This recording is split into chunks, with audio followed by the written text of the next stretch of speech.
Hey everyone! Did you know that there's something sneaky lurking in your food, water, and even the air we breathe? Yep, it's microplastics. These tiny particles are everywhere, and while they might sound harmless, they're actually doing some serious damage to our health and the environment. In this video, we're diving into what microplastics are, how they affect us, and what we can do about it. Trust me, you'll want to stick around to the end because some of these facts are shocking. And don't forget to subscribe if you're into taking control of your well-being with quality, science-backed info.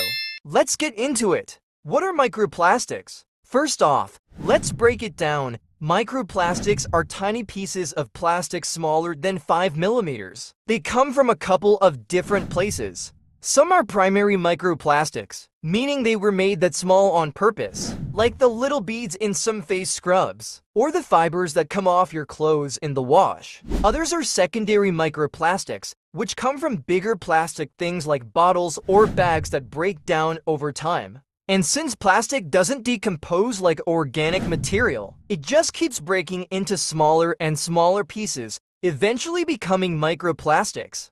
The scary part, they're pretty much everywhere in oceans, rivers, even the Arctic. And not only are they messing with the environment, but they're also getting into our bodies. Yikes! How are microplastics getting into our bodies? Okay, so how exactly do these tiny pieces of plastic end up in us? Here are 3 main ways. Number 1, through food. Fish and other marine animals are unknowingly eating microplastics, which means when we eat seafood, we're consuming them too. Even something as simple as table salt can have microplastics in it. That's right, your everyday salt shaker might be delivering a sprinkle of plastic with your meals. Gross, right? Number 2, breathing them in. Microplastics are floating around in the air, especially in cities, and we're inhaling them without even realizing it. Number 3, skin exposure. This is less common, but tiny plastic particles in things like cosmetics or personal care products can be absorbed through the skin. That's why some places have banned microplastics in these products altogether. Crazy, huh? But here's the real kicker. Once these microplastics are in our bodies, they don't just sit there. They can cause all kinds of problems. If you're learning something new and want to keep up with more health tips like this, hit that like button and subscribe to join our community. Now, tell me, did you know that you might be eating microplastics every day? Drop a comment below.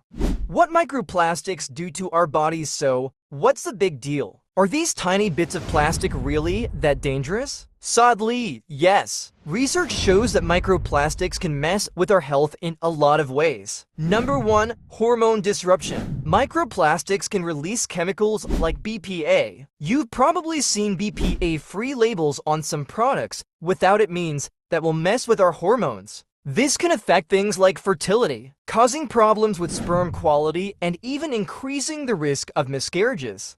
Number 2, organ damage and inflammation.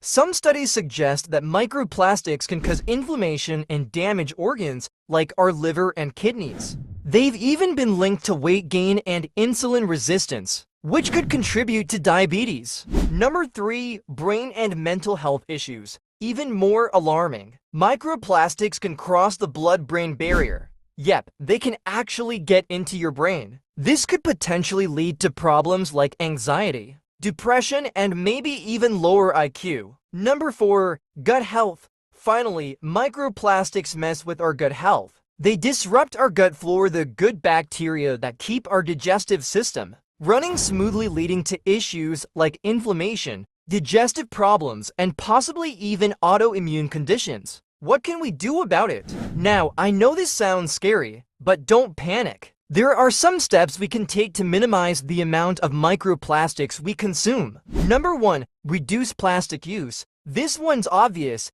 but reducing our use of plastic products, especially single-use plastics like straws and bottles, can help limit microplastics in the environment. Number 2, choose glass or stainless steel containers. Avoid using plastic containers for hot food or drinks, especially in the microwave. Heating plastic can cause more of those harmful chemicals to leach into your food. Number 3, filter your water. A good water filter can help remove microplastics from your drinking water. Also, choose sea salt or Himalayan salt that's tested to be free from microplastic contamination. Number 4, support policies. Support businesses and policies that promote sustainability and reduce plastic waste. Every little bit helps. While microplastics are a big problem, we're not powerless. By making small changes in our daily lives, like reducing plastic use and being mindful of what we eat, we can protect our health and help the planet too. Remember, every action counts, and together we can make a difference. So tell me, are you ready to start cutting back on plastic? Share your thoughts in the comments. And don't forget to subscribe if you found this video helpful. Let's keep this conversation going and take control of our health one step at a time. If you think this video helped you understand microplastics better, support our community by hitting the like button and subscribing for more content that can help you live a healthier and more informed life. See you in the next video.